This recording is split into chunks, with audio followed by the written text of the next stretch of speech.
Hello to the chicos and the chicas, welcome back. It is round 3 from Sholom's tournament games, and once again we are going to have a thorough analysis of this.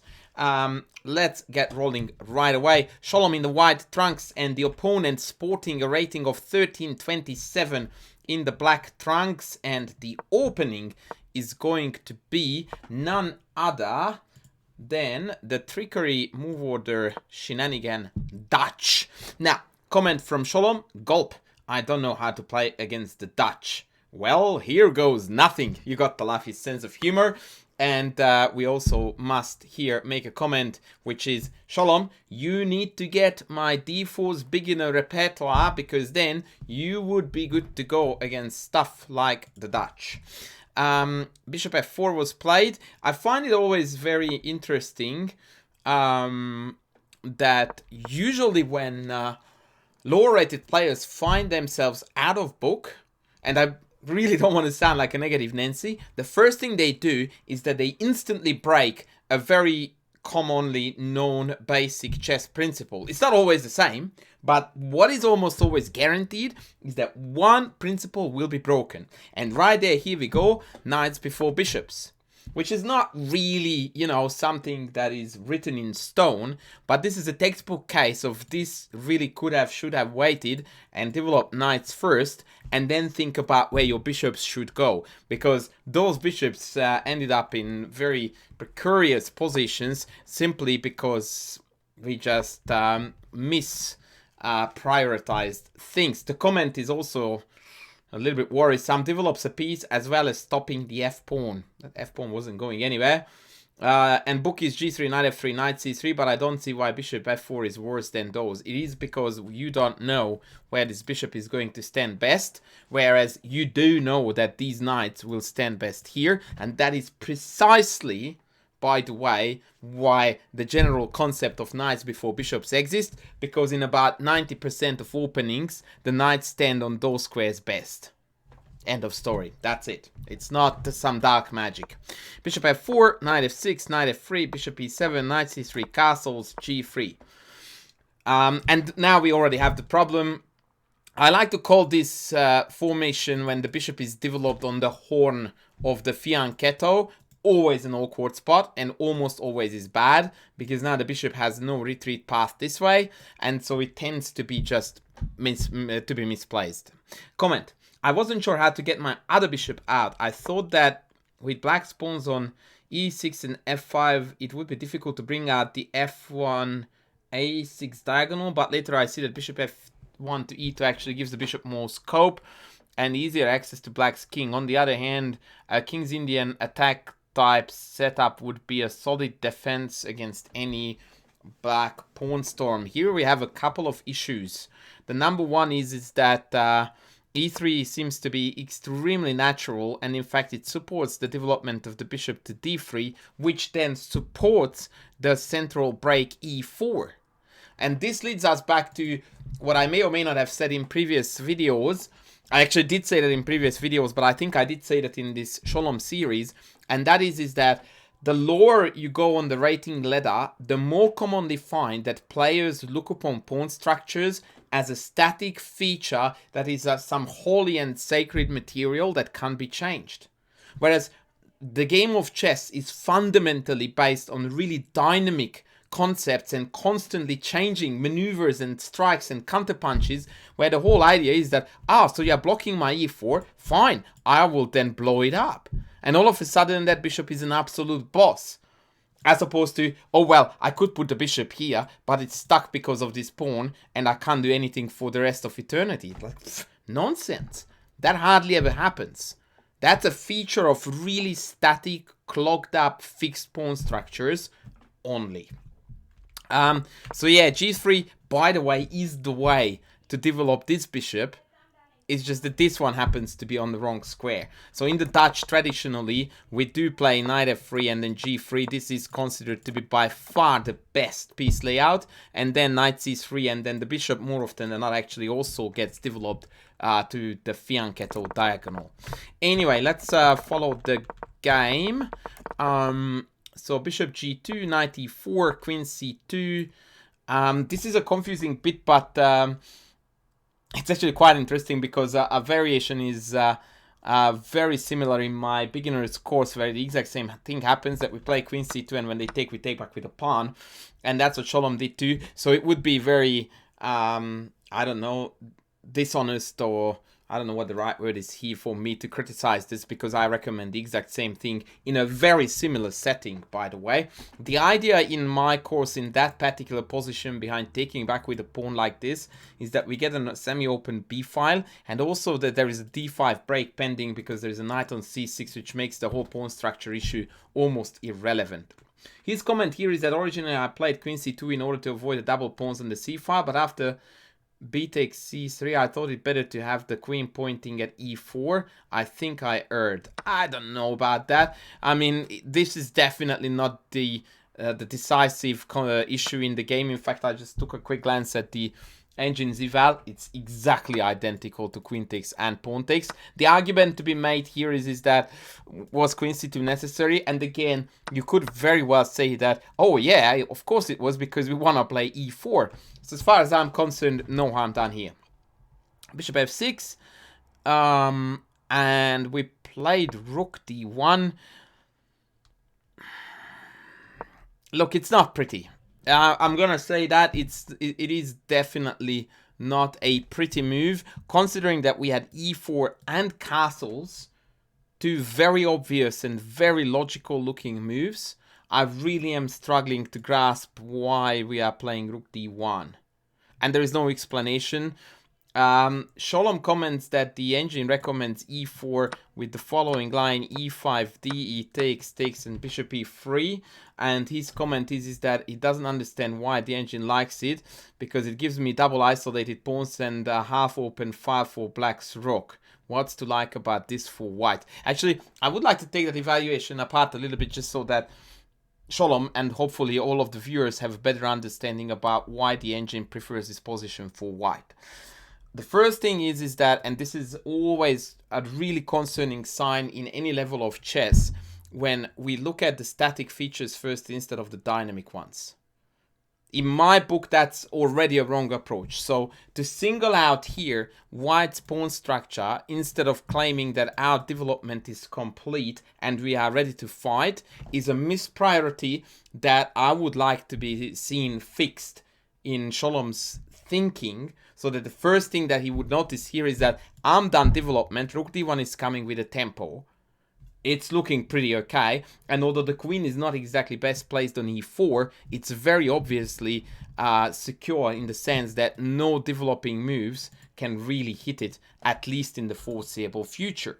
Then you can talk about the pawns. I don't know why the pawns concern us at the moment, because they are not exactly targetable. And by the way, the e5 pawn is no less isolated than the c1s. And by the way, the e5 one is hanging, unlike the c1s. Hence, again, my talk about the dynamic features come first rather than the static ones. And then finally, he mentions the semi-open f file, which is absolutely, totally irrelevant. It's totally a meaningless fact about this position. It's like saying that black is better because they are castled and we aren't. Which, given that our next move is castles, you see the point, is just, it doesn't make sense. Like, f file? What f file? And to what end? Like, how am I ever gonna use this file, which is currently blocked by a bishop which can't move because there's a pawn hanging on e5? And even if this bishop was like wherever, I can't really put it on the square. Let's just go here. Like, what does the f5 rook do exactly to me that I'm worried about? So, yeah. And again, this is a classic case where we come from all the negatives. And I really, like, if I were Sholom's coach, I would spend a really noticeable amount of time about mentality about chess, because it seems to me that in this case, and we are going to say it now, I'm going to say it as we are heavily focused on all the baddies, and we are completely oblivious to the potential that what our pieces, our position possesses. And that type of approach to the game almost always leads to doom and gloom, and usually to decisions which are fundamentally passive, backward, and yeah, just lead to piling up issues on top of each other rather than trying to resolve them. Anyway, so we played rook d1, queen e8, castles, great stuff, knight d7, and here we experience something quite puzzling because we play here rook fe1. And the comment goes, I make this kind of error often. I had ruled out e4 2 moves prior, but never considered not taking back the pawn immediately. Knight d2 as a response would have been solid, such as e4 takes and knight d2. I don't understand a word of this.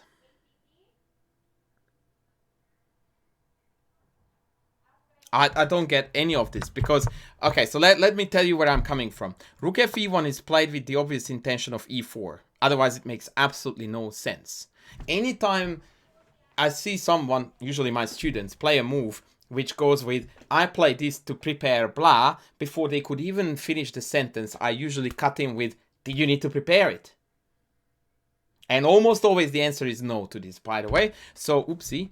My classic pressing the wrong button. So what's wrong with e4? Takes? Like, why don't I take this? I don't understand this whole story here. And if e5, I have got like 7 million answers here that are really, really good for white. I don't have to take it, although it is totally fine. I can play rook e1. It's pinned. It's loose. It's hanging.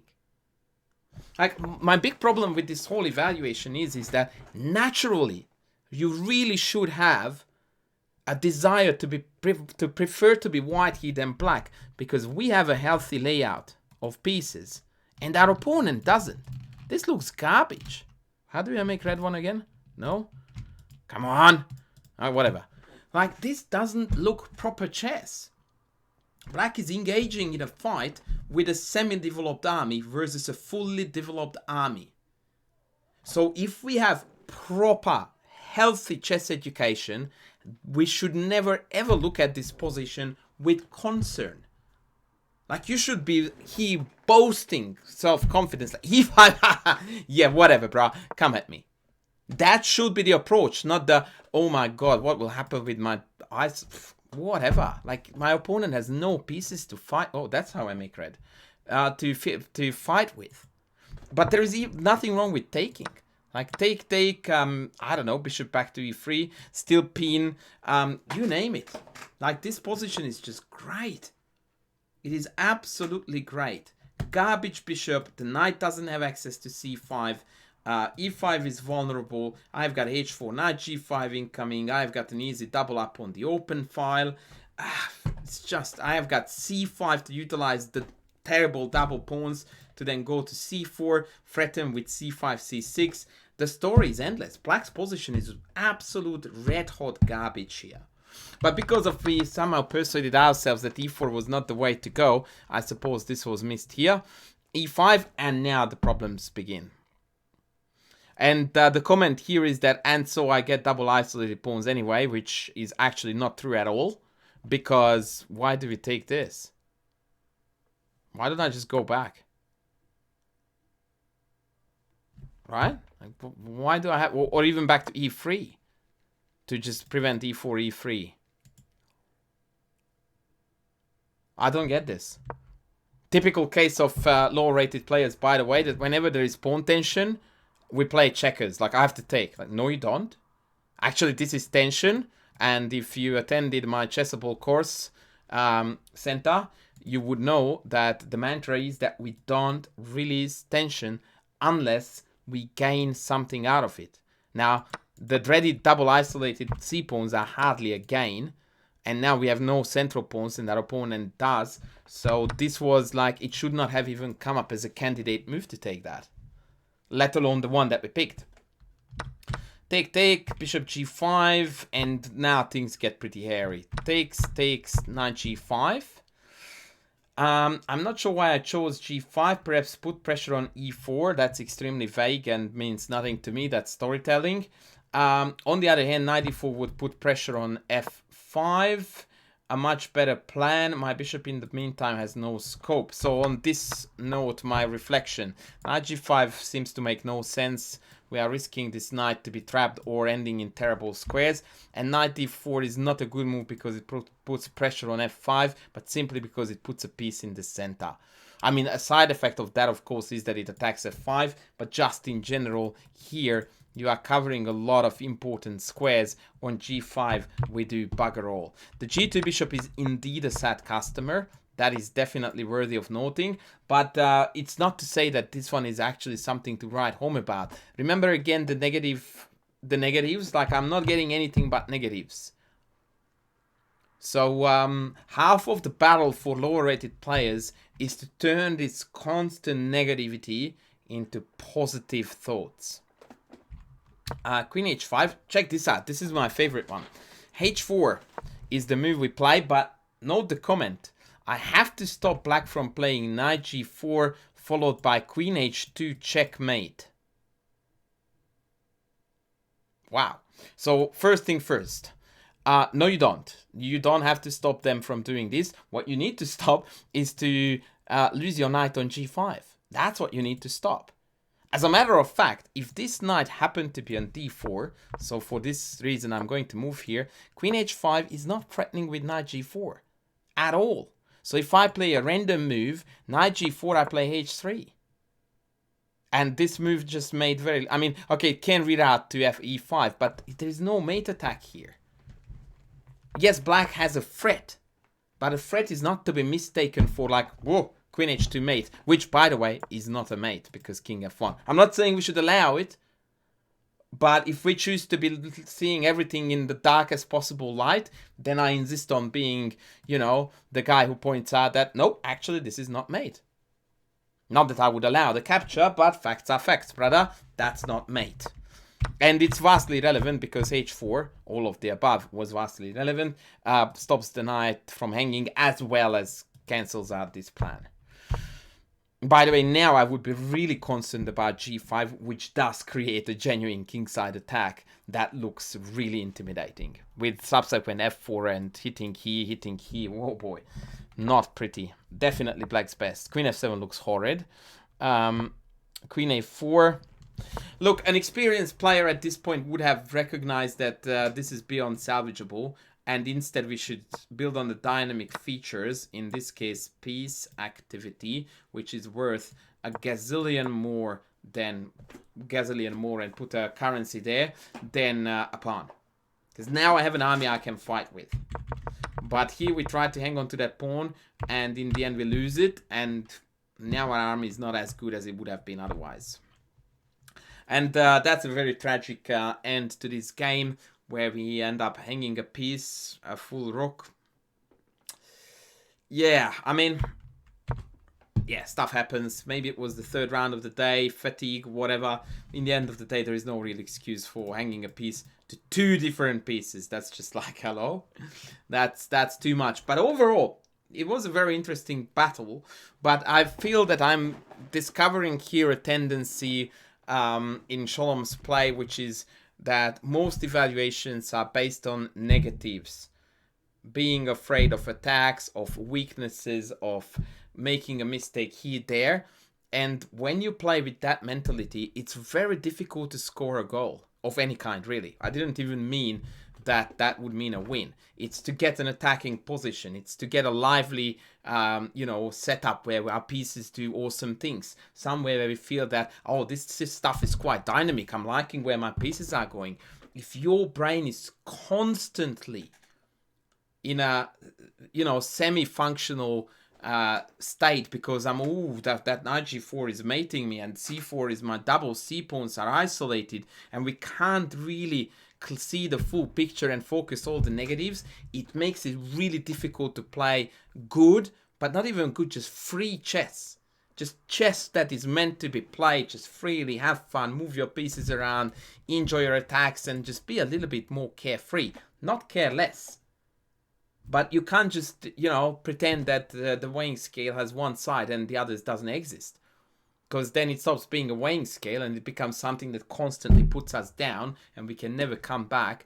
under the pressure. So interesting psychological things here that should be definitely explored in order to further Sholom's chess. And that is going to be, ladies and gentlemen, today's game analysis, which was sponsored today by me. So please like my channel, please comment on the channel, please super like the channel, and please subscribe to my channel, because I am going to be back with more awesome content for you very soon. Thanks for watching.